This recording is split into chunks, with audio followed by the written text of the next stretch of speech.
আসসালামু আলাইকুম গাইস, আজকে হচ্ছে আমি তেলের পিঠা বানাবো। এর জন্য দেখতেই পাচ্ছেন আমি একটা স্মুথ ব্যাটার তৈরি করে নিয়েছি। এখানে আমি 3 কাপ চালের গুঁড়ি এবং 1 কাপ আটা দিয়ে দিয়েছি, স্বাদ মতো দিয়ে দিয়েছি চিনি এবং 1 চিমটি লবণ দিয়ে ভালো মতো মিশিয়ে একটা স্মুথ ব্যাটার তৈরি করে নিয়েছি। আর তার সঙ্গে অ্যাড করে দিয়েছি সামান্য পরিমাণ কালো জিরা।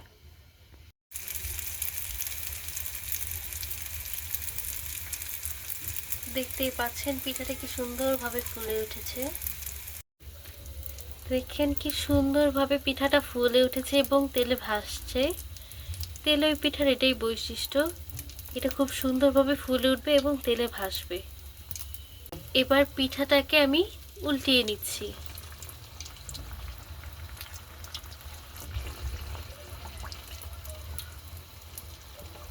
এখন আমাদের পিঠাটি কিন্তু খুব সুন্দরভাবে কমপ্লিট হয়ে গিয়েছে। এবার আমি এক এক করে ঠিক এই নিয়মে সবগুলো পিঠা ভেজে নিব।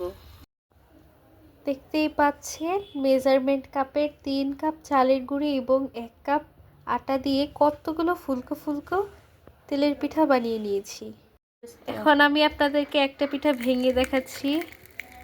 দেখতেই পাচ্ছেন ভিতরটা কি সুন্দর হয়েছে, একদম খুব ভালোভাবে কুক করা হয়েছে। আশা করি আপনাদের সবার ভিডিওটি ভালো লাগবে। ভিডিওটি ভালো লেগে থাকলে একটা লাইক, কমেন্ট ও শেয়ার করে দিয়ে পাশে থাকবেন। ধন্যবাদ।